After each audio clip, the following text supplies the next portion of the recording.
मुख्यालय से इस वक्त की बड़ी खबर सामने आ रही है, जहां पर संजीवनी घोटाले के फैसले को लेकर गहलोत का हमला देखने को मिला। बता दें कि मंत्री गजेंद्र सिंह शेखावत को कोर्ट से संजीवनी मामले में क्लीन चिट मिल गई है, लेकिन राज्य में सत्ता परिवर्तन के बाद एसओजी ने हाई कोर्ट में यू टर्न ले लिया।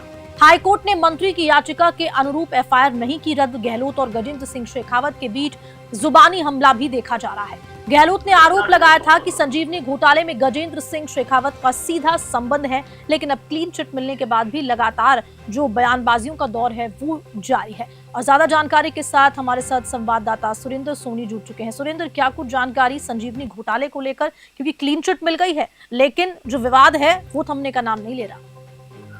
बिल्कुल हर्षदा, देखिए सवाल बड़ा महत्वपूर्ण है। आपने देखा होगा कि पूर्ववर्ती सरकार में जब मुख्यमंत्री अशोक गहलोत थे और उस वक्त जब केंद्रीय मंत्री जल जीवन मिशन के जो रिलेटेड जो केंद्रीय मंत्री थे गजेंद्र सिंह शेखावत पूर्ववर्ती सरकार में, हालांकि अब वो एक बार फिर से केंद्रीय मंत्री है लेकिन उनका विभाग जरूर बदल गया है।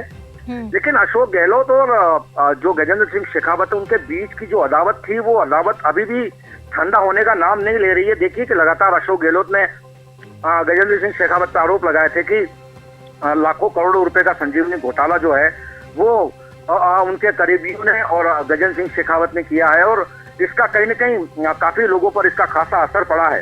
लेकिन जिस तरीके से अब हाई कोर्ट की तरफ से जब क्लीन चिट मिल गई है तो अब हाई कोर्ट के फैसले पर भी अशोक गहलोत जो है वो जुबानी हमला करने से चूक नहीं रहे हैं। लगातार वो जो है वो हमलावर हो रहे हैं। उन्होंने कहा है कि भले ही हाई कोर्ट और एसओजी ने भले यू टर्न ले लिया है, लेकिन उनकी जो एफआईआर है वो अब तक जो है वो रद्द नहीं की गई है, क्योंकि कई नामित सरकारी वकीलों ने भी केंद्रीय मंत्री का भी पक्ष लिया था। इसके बावजूद भी हाई कोर्ट ने मंत्री की याचिका के अनुरूप एफआईआर को रद्द नहीं किया है और हाई कोर्ट ने कहा है कि ट्रायल कोर्ट की इजाजत लेकर आगे की कार्रवाई की जा सकती है।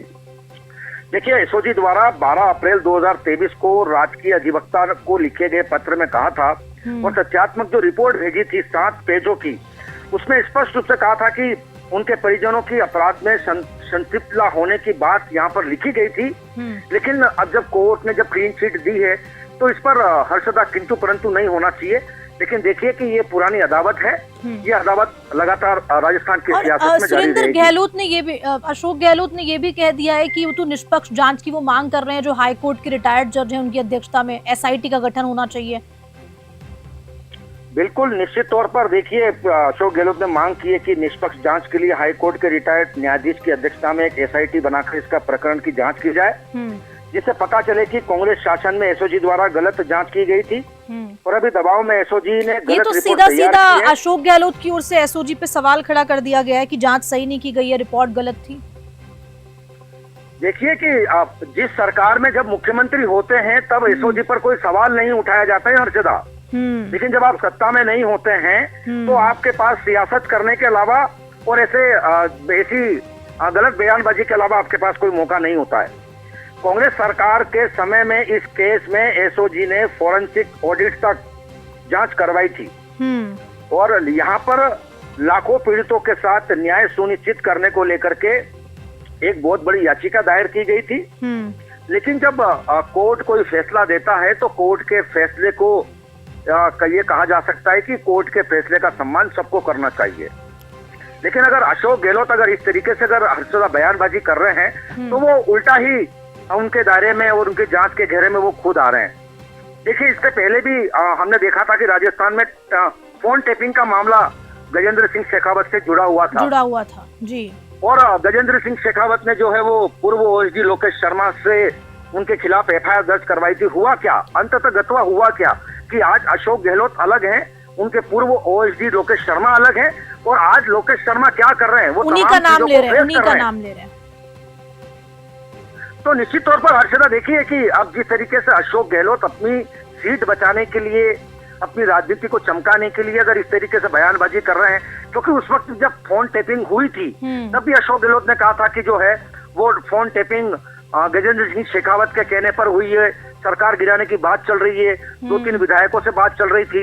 इसके बाद उन्होंने फोन टेपिंग के बाद में जो है वो संजीवनी घोटाला मामला उठाया था।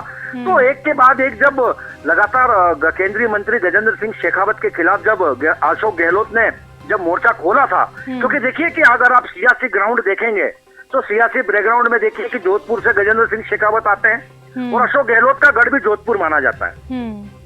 तो निश्चित तौर पर ये दोनों ही जो कद्दावर नेता है, एक तरफ बीजेपी से है, एक तरफ कांग्रेस से है, तो ये अपनी अदावत को तो जारी रखेंगे, लेकिन सियासत अगर हम देखें तो सियासत कब पता नहीं यारी दोस्ती में बदल जाए, हाथ मिलाते हुए नजर आए। हमने ऐसी कई तस्वीरें देखी हैं, लेकिन देखिए ये सियासत है, सियासत में सब कुछ जायज है।